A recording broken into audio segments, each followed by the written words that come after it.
Bonjour chers auditeurs de l'ODJ Média, notre chroniqueur de l'ODJ, Aïd Belhassen Mohamed, partage son avis et sa réflexion dans un article qu'il a intitulé « Course à l'électrique, l'Europe fonce-t-elle droit dans le mur ?» qu'on écoutera ensemble dans ce podcast. Notre ingénieur débute son article de la manière suivante. Dans une Europe qui carbure à l'ambition, le récent objectif de bannir les voitures thermiques d'ici 2035 semble dessiner un futur résolument vert. Toutefois, cette transition, menée tambour battant, est-elle vraiment le reflet d'une marche réfléchie vers le progrès ou précipite-t-elle le continent vers une impasse technologique et économique? Notre chroniqueur continue ainsi. Accélération ou dérapage, l'Europe au virage. Le pivot européen vers l'électrique s'accompagne d'une série de défis qui, sous le vernis de l'innovation, révèlent des fissures dans le plan. Des études récentes, notamment celle du cabinet McKinsey, montrent une tendance troublante, un nombre croissant de propriétaires de voitures électriques envisagent de retourner au thermique. Ce revirement soulève des questions sur l'adéquation de la politique agressive de l'UE avec les réalités du marché et des consommateurs.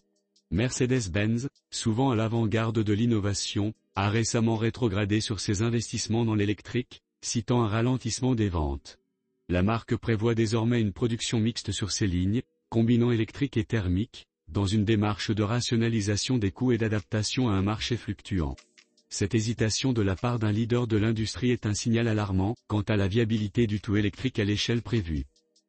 Le cas de la Chine, où les véhicules hybrides gagnent du terrain face aux électriques purs, suggère que le modèle européen pourrait nécessiter une flexibilité similaire. Les constructeurs chinois, tels que BYD, répondent activement à cette préférence émergente, révélant peut-être une voie médiane moins radicale que l'électrique pur. L'exemple de Tesla en Europe est particulièrement révélateur. La baisse notable des ventes de son modèle phare, la Model Y, et un recul global des parts de marché de l'électrique, mettent en lumière les limites de l'adoption sans soutien substantiel comme les incitations fiscales, récemment réduites en Allemagne. Face à ces turbulences, les décideurs européens semblent tenir la barre d'un navire qui, loin de naviguer sur des eaux tranquilles vers 2035, pourrait bien rencontrer des tempêtes. Le défi sera de moduler l'ardeur réglementaire avec une stratégie qui tient compte des capacités industrielles réelles et des attentes des consommateurs. L'auteur termine son article en ces termes.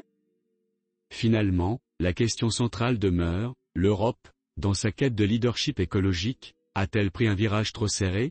La réussite de cette transition monumentale requiert une approche plus nuancée qui équilibre ambition écologique et pragmatisme économique, sans quoi le rêve d'une Europe verte pourrait bien se heurter à la réalité d'un marché non préparé à une telle révolution.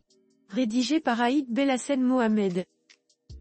Merci d'avoir écouté ce podcast de l'ODJ Média. N'hésitez surtout pas à nous suivre sur nos réseaux sociaux, Instagram, Facebook, TikTok, LinkedIn et Twitter.